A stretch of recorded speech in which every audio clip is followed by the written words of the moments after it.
Welcome to today's FastTrack episode of the Growth Zone.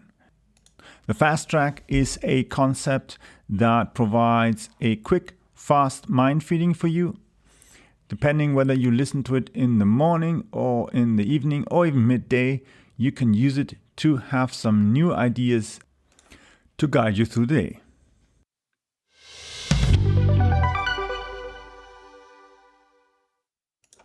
In my last FastTrack, I was speaking about e-commerce, how to get your business out of the retail environment and into the e-commerce place, which moves you theoretically into a e-business, e-commerce, logistics organization out of the brick and mortar and into e-commerce, cutting your costs, speeding up your time to market, and getting out in front of those people who actually want to have your products. So, okay, you've got your site on, you've got everything more or less ready, you've started feeding your shop with your products. Okay, go and upload as well some images. If you have to do your own images, which could be as well, depending on what kind of products you are selling, then you maybe even have to do a quick team setup. Go and get one or two guys to go and do your product photographing. They should do it quickly and properly, get a good proper camera equipment set up, and these light photo boxes, they just cost like maybe good ones, maybe $100 or so. Go and use that. Be fast, don't overcomplicate things. Take fast, quick, multiple images, and you could even go and create even a special script or anything. If you've got a good programmer, he can build a script where you can then downscale the images so that you've got a small and a big size. We did that as well for a real estate project, a similar thing where we uploaded from the software of the real estate agents the data plus the images, and that was rescaled in different versions, added logos, and so on and so on. But nevertheless, key thing is you have to speed up. You need to get your product description as well properly. Go and select 2-3 people who then go actively into these products that you've then uploaded, collected with the images and so on. Start writing a nice short description. Writing as well an extensive description. Some content you can find elsewhere, yes, but rewrite it. Don't just copy and paste. It's not good. It's not going to help you. From a search engine perspective, it's not going to help you, and it might even hurt you in the long run. You want to stand out. You want to be in your niche, the market dominator. But in the overall global perspective or regional perspective, you will usually be number 2, which gives you a higher strength, because many people always say, yeah, you have to be number 1. Well, number 1 gets usually hit with all the garbage that's flying, all the debris, and you don't need to get the debris because you are right behind him and he is covering you, which is very nice. You don't get all the dirt on you. So do that. Improve your product description. Be faster.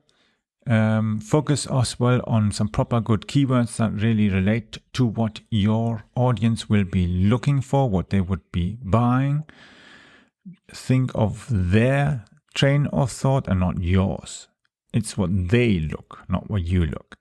And use that to maximize the searchability of your products. Allow, of course, search engines to search your database, to search your website, your shop.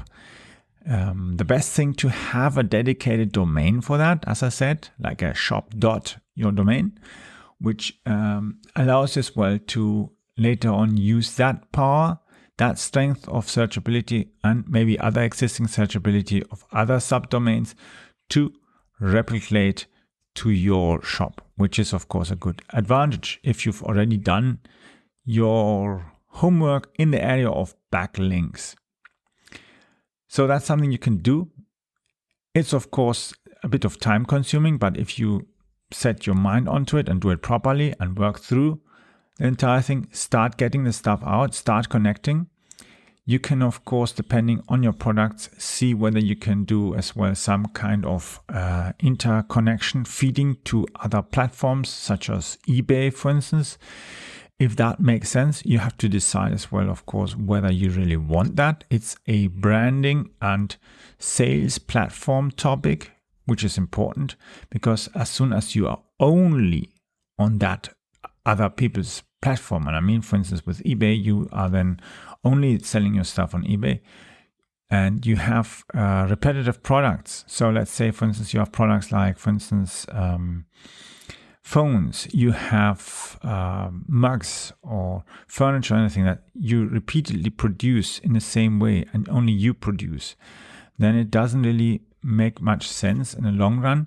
If you are leading everybody to eBay, you want to build your customer database, you want to have the contacts, the email addresses, and so on. Text messages and all these things are often not passed on from Amazon or from eBay to you as the retailer or even the manufacturer who does their direct sales. So you should focus on having your core sales platform inside your own perimeter. So you must be the master of the data. You must be the master of the place where they buy. So it's like as if you say, yeah, I have my own shop. Look at, for instance, companies like Nike or Apple. Apple has its own Apple stores. So people are going there. They have their own big platform. They are the brand, yes, but they have as well their sales premises. And that's the key thing you have to have as well in your digital world, where we are all being forced to move to, and we are navigating, reorientating ourselves. We are focusing on the places. And if you are able to get your people to remember and know they have to go there, that's where you will get them. You will be able to build your tribe, your community. And that's what's the future for that. Go and do that. Focus on improving your searchability of your products. Hope you enjoyed the Fast Track edition of today.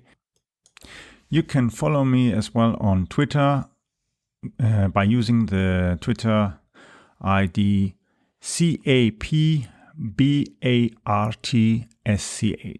Yes, that's Cap Bartsch. CAPBARTSCH.